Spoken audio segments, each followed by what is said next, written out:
Bachuriukai kokią bombą radau, 19 metų M5 Competitionas, balta su Shadow Line'u, viskas nujuodinta, 71 000 atrodo mylių yra nuvažiavus.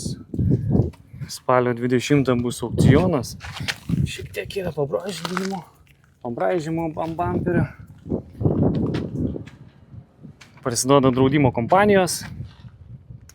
Spalio 20 aukcionas, žiūrėkit, karboninis stogas, juodi veidrodėliai, viskas nujuodinta, chromo nėra, juodi diskeliai, mėlyni stabdžių suportai, Harman Kardon aparatūra, juodas salonas, apdaila graži, juodas sėdynės. Vidus tai žiauriai geras, bet kaip matot, žiūrėkit, pagalvės yra iššokusios, alkantara visur, lubas. Šoninės pagalvės, bet kelienų, vairo ir keleivio neišaudžiusios, grinai šoninės ir viena sėdynės yra pagalvė išaudžius. Jau pagalvės iššokusios, tai neužsives, patronas šovės, bet viskas kaip visą laiką aukštam lygį pasiemkė.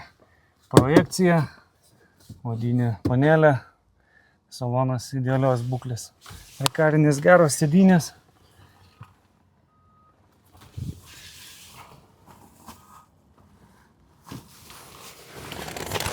Galima ją pirkti dabar, draugai.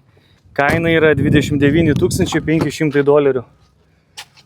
Žolaidėlės, viskas veikia, šiek tiek pabraižyta.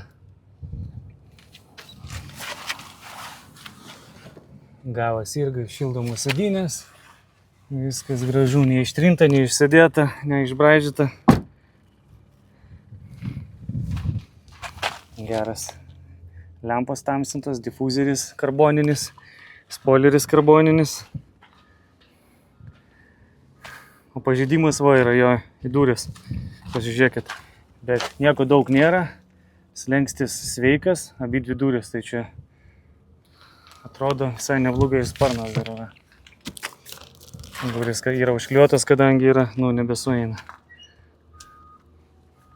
Bomba, 617 arklio galių, hebrytė.